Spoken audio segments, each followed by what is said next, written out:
একীভূত ৫ ব্যাংকের প্রশাসকদের সঙ্গে বৈঠক করছেন গভর্নর। অন্যদিকে অবসানে যাওয়া ৬ আর্থিক প্রতিষ্ঠানের গ্রাহকরা মানববন্ধন করেছেন মতিঝিলে। এসব বিষয়ে বিস্তারিত জানবো বাংলাদেশ ব্যাংক থেকে। সেখানে এই মুহূর্তে রয়েছেন আমাদের সহকর্মী ওয়ালিদ সাকিব।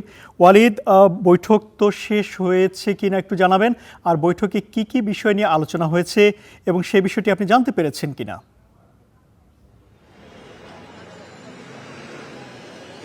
একীভূত ৫ ব্যাংকের প্রশাসকদের সাথে যে মিটিং, গভর্নরের যে মিটিং চলছে সেটি নিয়মিত একটি বৈঠক। এটি প্রায়ই তারা করে থাকেন বলে বাংলাদেশ ব্যাংক থেকে আমাদেরকে জানিয়েছেন। তো এখানে আসলে বিশেষ কোনো সিদ্ধান্ত বা কোনো সিদ্ধান্ত নেওয়ার মতো কোনো বৈঠক নয় এটি।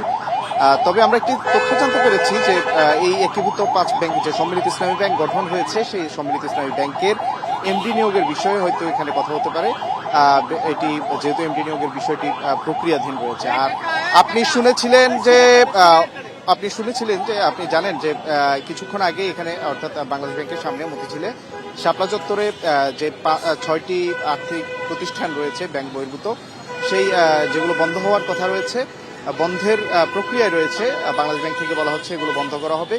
সেগুলোর আমানতকারীরা, আসলে শতাধিক আমানতকারী এখানে মানববন্ধন করেছেন। এখানে আমরা দেখেছি আসলে ৭০ ঊর্ধ্ব বৃদ্ধও কিন্তু আসলে ছিলেন।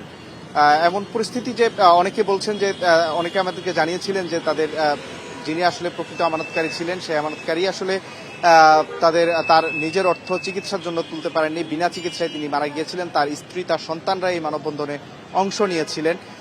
এমন পরিস্থিতি আসলে এখানে ছিল ইমতিয়াজ। আর তারা বেশ কিছু দাবি জানিয়েছেন, যার মধ্যে হচ্ছে, জানেন যে গভর্নর কিছুদিন আগে বলেছেন যে সরকার থেকে আগামী জুন মাসে হচ্ছে ৬টি এনবিএফআই বা নন ব্যাংক আর্থিক প্রতিষ্ঠান যেটি রয়েছে, নন ব্যাংক আর্থিক প্রতিষ্ঠানের লিকুইডেশনের ক্ষেত্রে যেহেতু এখানে সরকারের থেকে একটা অর্থ দেওয়ার কথা, সেই অর্থটা হয়তো আগামী জুন মাসে পাওয়া যেতে পারে।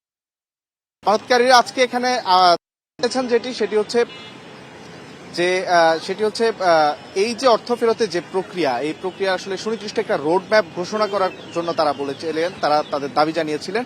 তারা গভর্নরের কাছে আসলে স্মারকলিপি দেওয়ার কথা, সেটি তারা দিতে পেরেছেন কিনা শেষ পর্যন্ত এখনো সেটি আমরা জানি না। এখানে আমানতকারীরা প্রায় শতাধিক আমানতকারী মোটামুটি আধা ঘন্টার মতো তারা অবস্থান করেছিলেন। এই ছিল মতিঝিল থেকে আসলে যেই বাংলাদেশ ব্যাংকের সামনে থেকে একীভূত ৫ ব্যাংকের প্রশাসকদের সাথে গভর্নরের বৈঠক এবং আমানতকারীদের যে বিক্ষোভ, সেই বিক্ষোভ থেকে আমার কাছে সবশেষ ইমতিয়াজ। ওয়ালিদ, আপনাকে ধন্যবাদ। দর্শক, বাংলাদেশ ব্যাংক থেকে যুক্ত হয়েছিলেন সহকর্মী ওয়ালিদ সাকিব।